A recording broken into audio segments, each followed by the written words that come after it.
ازيكم؟ اخباركم ايه؟ النهارده هقدم لكم غموس شرقي مستوحي بكل حاجه موجوده في كل بيت، تقدروا تاكلوه، مليان بروتين، نباتي، صحي، تاكلوه في اي وقت مع اي حاجه.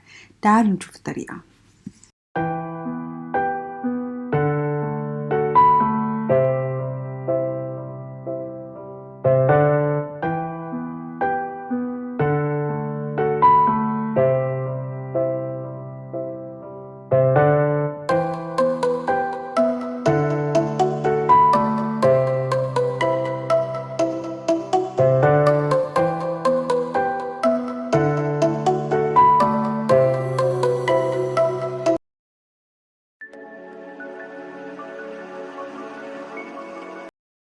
نشوف مع بعض المقادير سهلة جدا موجودة في كل بيت.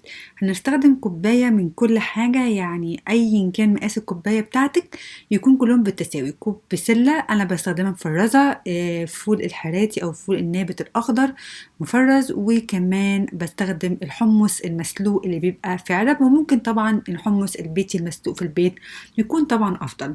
طبعا أنا هنا ممكن تستخدموا إن انتوا تحطوا المكونات اللي هي البسلة والفول المفرز، تحطوه في مية مغلية لمدة 10 دقايق وتصفوه وبعد كده تستخدموه. واحيانا بعمل كده واحيانا بستخدمه مفرز زي ما هو، لان هو اوريدي بيكون نزل في ميه سخنه، وبحطه على طول بعمل بيه الوصفه. فعندكم الطريقتين واختياركم زي ما انتوا عاوزين.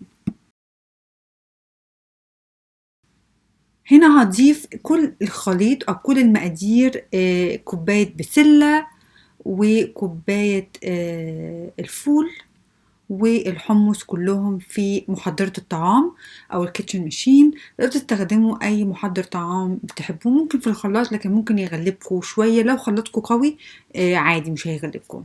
وهحط هنا تقريبا نص معلقة من الكمون، بيدي طعم حلو قوي وبيساعد كمان بيقلل الغازات اللي بتنتج عن قشور البقوليات. وهستخدم نص ليمونة أو 3 معالق من عصير الليمون.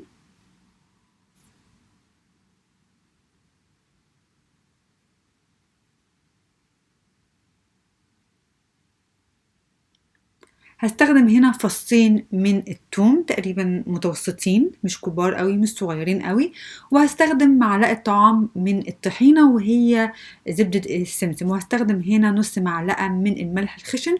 طبعا ده حسب ذوقكم، الملح ده خاصة حسب الذوق، تدوقوا الحاجة وتشوفوا عاوزين تاني او لا، لكن كده الطعم مظبوط. هفرمهم كلهم في الخلاط، بياخد وقتهم شوية، اصبروا عليهم شوية، ممكن تاخد من لغاية 3 دقايق متقطع مثلا. فريحوا الخلاط شوية وابتدوا اضربوه تاني لغاية ما تحصلوا على قوام ناعم وجميل كده. طبعا ممكن ناس تشوفوا كده شبه الطعمية شوية أو الفلافل، لكن طبعا ده غموس صحي مليان بروتين مليان فيتامينات، ونباتي، وتغيير في الصيف وسهل الأكل كوجبة كاملة.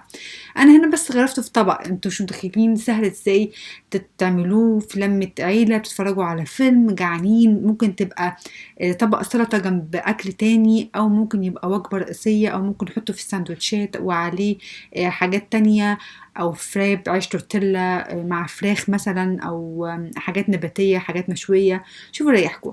أنا بحب هنا تقديمه مع فلفل حراق ناشف، أو اللي هو تشيلي فليكس، اللي هي رقائق الفلفل الحراق.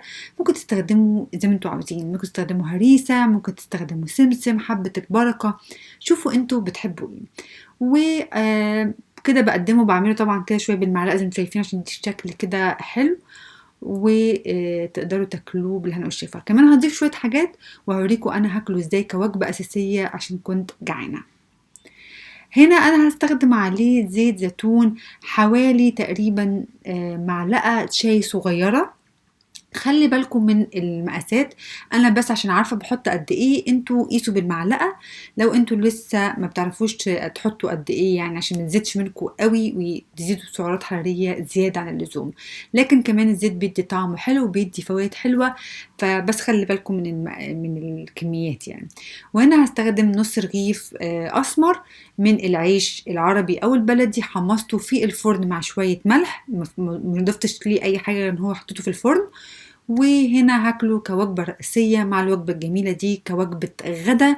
وسناك مع بعض، الاتنين مع بعض.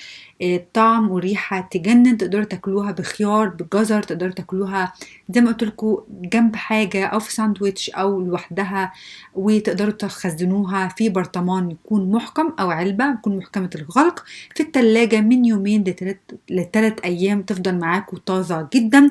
طبعا كتبت لكم في الأول السعرات الحرارية، خدوا بالكم منها، وهكتب لكم المقادير والوصفة تحت في صندوق الوصف علشان تقدروا تصوروها وتبقى معاكم جاهزة في أي وقت تعملوها، في حفلات الصيف، في سهرات الصيف، في الأكلات العادية، في الرحلات، على البلاج، في المصيف، لأنها أكلة ساقعة وباردة لكن مفيدة ليكي ولجسمك. شكرا لكم، واكتبوا لي تحت ايه كمان حابين تشوفوا تاني في القناة، وجربوا حاجات جديدة وتدخلوا حاجات جديدة لجسمكم علشان تاخدوا كل الفوائد. شكرا لكم، وكلوا صح وكلوا بذكاء.